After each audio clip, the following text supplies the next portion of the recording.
اعوذ باللہ من الشیطان الرجیم بسم اللہ الرحمن الرحیم کذالک نقص علیک من انباء ما قد سبق وقد آتیناک من لدنا ذکرا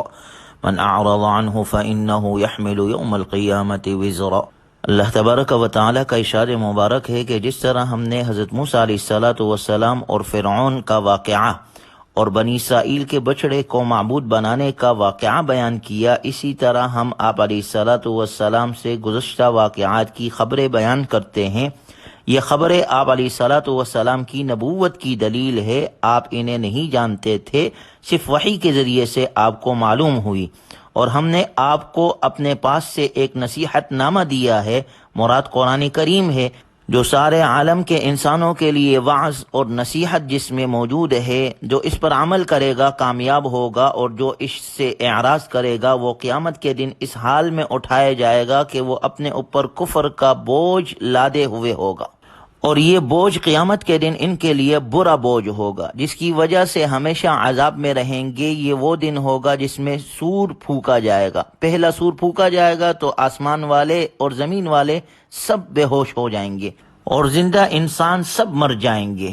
اور جب دوسری بار سور پھونکا جائے گا، یوم ینفخ فی الصور ونحشر المجرمین یومئذ زرقا، تو وہ سب قبروں سے کھڑے ہو جائیں گے اور میدان محشر میں جمع ہوں گے۔ یعنی قیامت کے دن حاضرین میں جو کفار ہوں گے ان کی آنکھیں نیلی ہوگی۔ یہ اس بات کی نشانی ہوگی کہ یہ لوگ مجرم ہیں۔ یہ لوگ خوف زدہ بھی ہوں گے، اور خوف کی وجہ سے چھپ کے ایک دوسرے سے پوچھ رہے ہوں گے کہ قبروں میں کتنے دن رہے۔ ان میں سے بعض کہیں گے الا بستم الا عشرا، کہ صرف 10 دن رہے ہیں۔ اس دن کی پریشانی اور سخت گھبراہٹ کی وجہ سے ان کی سمجھ میں ایسے ہی آئے گا جو مدت دراز انہوں نے برزخ میں گزاری ہے، اسے 10 دن کی مدت بتائیں گے۔ اللہ تعالیٰ نے ارشاد فرمایا جس مدت کے بارے میں وہ بات کریں گے ہمیں اس کا خوب علم ہے کہ وہ کتنی تھی۔ ان میں سے ایک شخص یوں کہے گا کہ تم الا بستم الا یوما، کہ تم تو قبروں میں 1 دن رہے ہو۔ جو شخص یہ بات کہے گا اسے امثلہم طریقتاً فرمایا گیا ہے، یعنی اس کی رائے سب لوگوں کے مقابلے میں سب سے زیادہ صحیح ہوگی، کیونکہ اس یوم کی درازی اور پریشانی کے اعتبار سے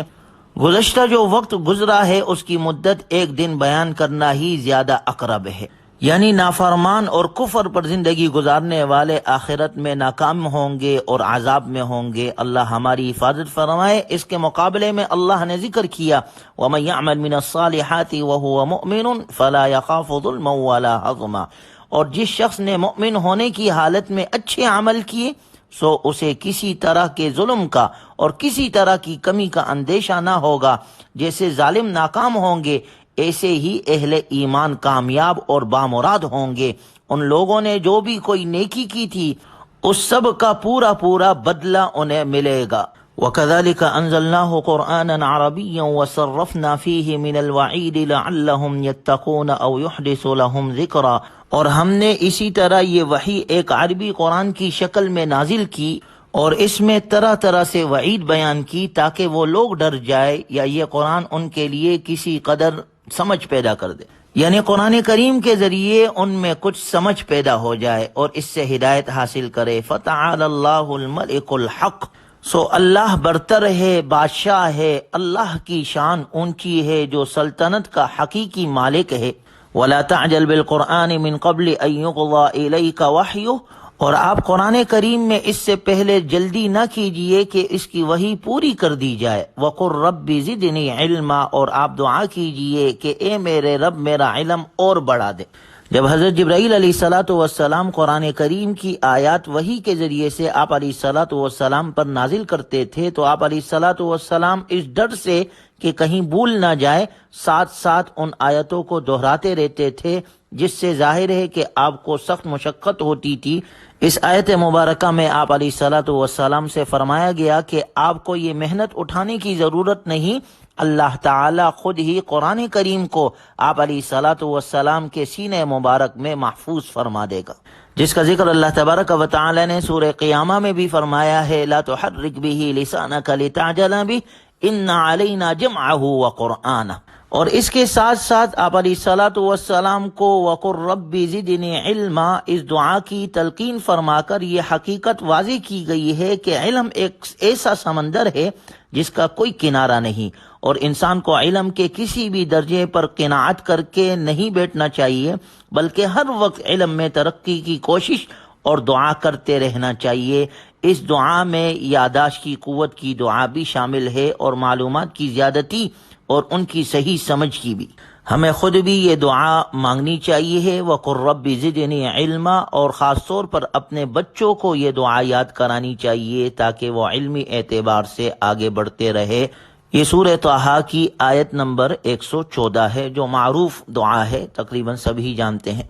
اس کے بعد اگلی آیات میں اللہ تبارک و تعالی نے حضرت آدم علیہ الصلاۃ والسلام کا واقعہ ذکر کیا، وَإِذْ قُلْنَا لِلْمَلَائِكَةِ اسْجُدُوا لِآدَمَ فَسَجَدُوا إِلَّا إِبْلِيسَ، اور جب ہم نے فرشتوں سے کہا کہ آدم کے لیے سجدہ کرو تو ان سب نے سجدہ کر لیا مگر ابلیس نے نہ کیا، اس نے انکار کیا۔ فَقُلْنَا يَا آدَمُ إِنَّ هَذَا عَدُوٌّ لَكَ وَلِزَوْجِكَ فَلَا يُخْرِجَنَّكُمَا مِنَ الْجَنَّةِ فَتَشْقَىٰ، سو ہم نے کہا اے آدم بلا شبہ یہ تمہارا اور تمہاری بیوی کا دشمن ہے، سو یہ ہرگز تم دونوں کو جنت سے نہ نکال دے، سو تم مصیبت میں پڑ جاؤ گے۔ فوسوس الیہ الشیطان قال یا آدم هل ادلک علی شجرۃ الخلد وملک لا یبلی، شیطان نے ان کی طرف وسوسہ ڈالا اور کہنے لگا کہ اے آدم کیا میں تمہیں ہمیشگی والا درخت اور ایسی بادشاہی نہ بتاؤں جس میں کبھی ضعف نہ آئے۔ فأکلا منها فبدت لهما سوآتهما وطفقا یخصفان علیہما من ورق الجنہ،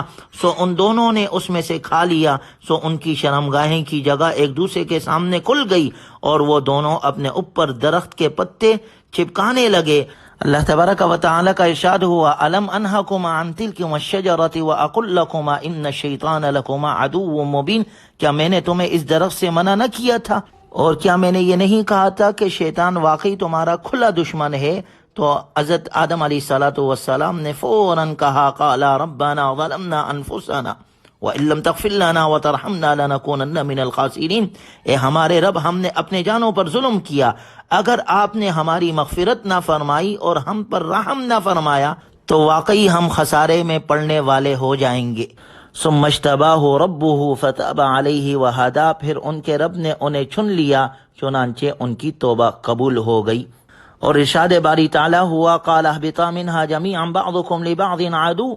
اللہ نے فرمایا تم دونوں کے دونوں یہاں سے نیچے اتر جاؤ، تم ایک دوسرے کے دشمن ہوں گے، پھر اگر تمہیں میری طرف سے کوئی ہدایت پہنچے تو جو کوئی میری ہدایت کی پیروی کرے گا وہ نہ گمراہ ہوگا اور نہ کسی مشکل میں گرفتار ہوگا۔ اگلی آیت میں ان لوگوں کا ذکر ہے جنہوں نے دنیا میں اللہ کے ذکر یعنی نصیحت سے اعراض کیا، وَمَنْ أَعْرَضَ عَنْ ذِكْرِي فَإِنَّ لَهُ مَعِيشَةً ضَنْكًا وَنَحْشُرُهُ يَوْمَ الْقِيَامَةِ أَعْمَى، اور جو میری نصیحت سے منہ موڑے گا تو اس کو بڑی تنگ زندگی ملے گی اور قیامت کے دن ہم اسے اندھا کر کے اٹھائیں گے۔ وہ کہے گا کہ یا رب تو نے مجھے اندھا کر کے کیوں اٹھایا حالانکہ میں تو آنکھوں والا تھا۔ قال كذلك اتتك آیاتنا فنسیتها وكذلك اليوم تنسى، اللہ کی طرف سے جواب آئے گا اسی طرح ہماری آیتیں تیرے پاس آئی تھی مگر تو نے انہیں بلا دیا تھا اور آج اسی طرح تجھے بلا دیا گیا ہے۔ یعنی جو اللہ کے ذکر سے اللہ کے قرآن سے اعراض کرے گا تو دنیا میں اس کی زندگی تنگ کر دی جائے گی، اس کی معیشت کو ختم کر دیا جائے گا اور قیامت میں وہ اندھا کھڑا ہوگا، اسے نظر کچھ نہیں آئے گا، اللہ کی رحمت سے محروم ہوگا۔ آگے اللہ تبارک و تعالی نے جناب رسول اللہ صلی اللہ علیہ وسلم کو تسلی دیتے ہوئے ارشاد فرمایا فاصبر علی ما یقولون وسبح بحمد ربک قبل طلوع الشمس وقبل غروبها، یہ لوگ جو آپ کے خلاف بیہودہ باتیں کرتے ہیں ان کا جواب دینے کے بجائے ان پر صبر کرتے رہے اور اللہ کی تسبیح اور تحمید میں لگے رہیے، جس کا بہترین طریقہ نماز پڑھنا ہے۔ چنانچہ سورج نکلنے سے پہلے فجر کی نماز اور غروب سے پہلے عصر کی نماز اور رات میں عشاء اور تہجد کی نماز اور دن کے کناروں پر مغرب کی نماز کا اہتمام کرتے رہیے۔